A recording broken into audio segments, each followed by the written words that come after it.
Let's talk about topic number 2 from the same chapter.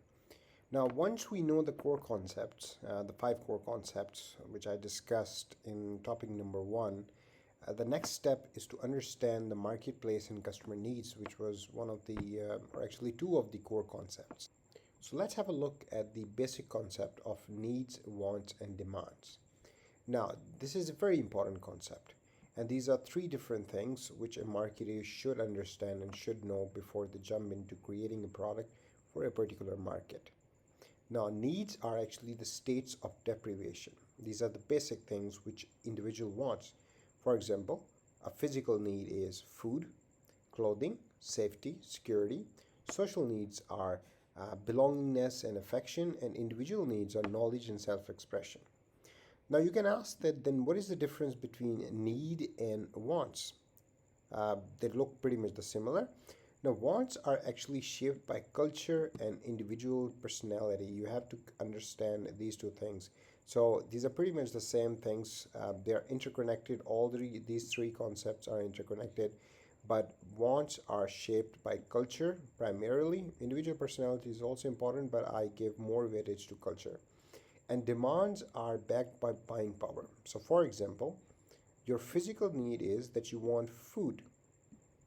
Your culture tells you that you want a food, which is rice, because you live in a country where you have been eating rice. Your buying power tells you that you want to eat rice from, so there are three different shops. One is selling it for $1, the second one is selling it for $3, and the third one is selling for $7. You have a buying power to buy rice worth $7, so you will go to that particular shop for whatever reason. Similar thing goes for, let's say, your food need. You need a food. Your culture tells you that you want to eat a burger. You have a different buying power as compared to your friend, so you will go to that particular shop where burger is expensive, whereas your friend will go to that shop where burger is comparatively cheap. So if as a marketer you focus on these three different things and you can target customer based on these three things, you can develop a very good product or service which you can offer to the customers, and that particular product or service will sell. If you move forward, I was talking about product and service. That falls under market offerings. I did talk about this particular term in my previous topic also. Now let's have a look at the definition. Market offerings are some combination of product, like I said, services.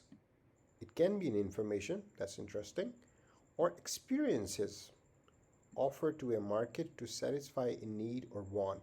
For example, you go to Dubai or you go to New Zealand. What is the experience which these two countries they offer, especially New Zealand? Of course, you have beautiful scenery, you have got mountains there, it's an amazing place. But New Zealand is known for their bungee jumping. Uh, Dubai is also known for bungee jumping or skydiving. So they provide you an experience which maybe other countries are not providing you.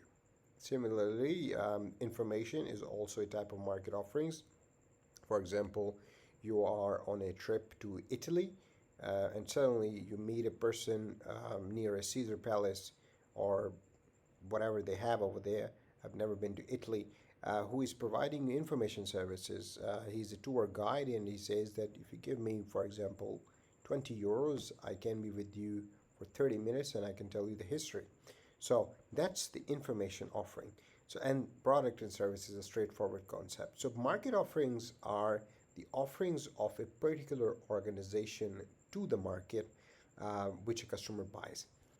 If I have to define marketing myopia in simple words, it simply means that you're so focused on your own company and on the wants of the customers that you forget about the future. You do not know where the future or what the future holds for your company, and you forget about the underlying needs of a consumer.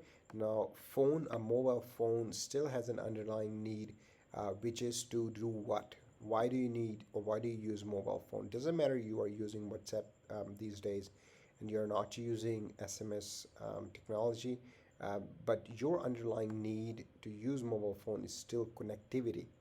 And if you are losing sight of that and you're just focusing on existing want, which is probably you're focusing on the camera, you are actually part of marketing myopia, and that is not a good thing for an organization. Now, if you look at this slide, this is a very important thing for you as marketeers to understand. As marketeers, you set the right level of expectations. So you don't set a level which is too high, or you don't set a level which is too low. If it is too high, then customer actually demands that you provide a certain level of value against their money which they are paying you.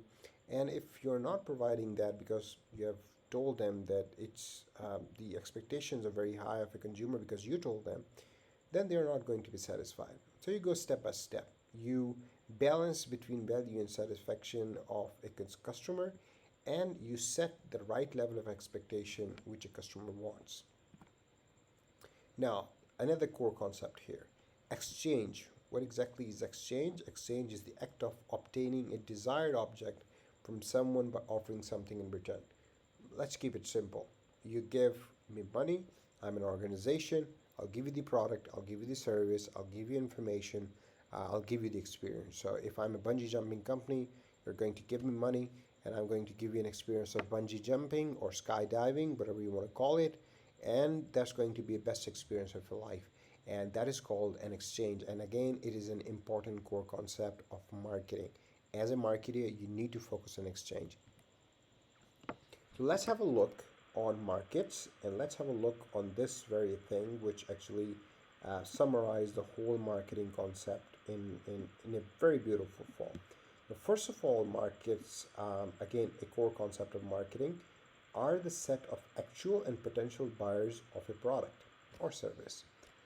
So there are certain different markets, and those markets are based or are made of these different stakeholders. Now, first of all, there's a supplier. Now, I'll use an example of a mobile phone. So there are suppliers of the front panel, which we call LED or LCD, whatever you want to call it, the screen. There are suppliers of batteries. There are suppliers of RAM, the processor, ROMs, cameras. So there are different suppliers of different components of a mobile phone. Now, your company is Samsung. So you are buying different things from different suppliers. You are getting it assembled at a factory. Again, that is your supplier if you don't have a factory yourself. And that factory is providing you a finished product. But those suppliers are providing raw material to you, another competitor, for example, Apple. So the same company which provides LCD panel to Samsung is providing LCD panel to Apple. And Apple is getting it assembled in their own factory. Samsung is getting it assembled in their own factory. So both of the companies, they have different visions, they have different offerings, but the suppliers are exactly the same. Now, both of the companies, when their product is ready, they are going to marketing. I would actually call them middlemen, retailers. There are companies who are used to sell the product to the markets, to the consumers, and they're called marketing intermediaries. So both of the companies are going to them, and those companies are selling their product to the consumers. So consumers are coming on this side. This is the far end or far right, and suppliers are here. So consumers do not know who are the suppliers. They don't have connections with the supplier in China who's making those panels. And that's how the whole market system works when it comes to marketing. This is a very simple way to explain markets. If you look here, it says major environmental forces. Remember this word because we will be covering a whole chapter on this term. This is very, very important. There are certain forces which are affecting the relationship between the consumer and the company. Have a look here.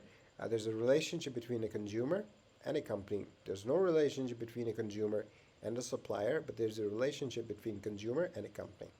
And there are environmental forces that are affecting this relationship. And we will focus on this particular topic later on in a different chapter. So I have a question before we finish off this topic. And listen to this question very carefully. The most basic concept underlying marketing is it profits? Of course, we need profits. Is it products? Is it human needs? Or is it services? What do you think is going to be the answer? All of the answers, they look exactly the same. In my personal view, it's actually human needs.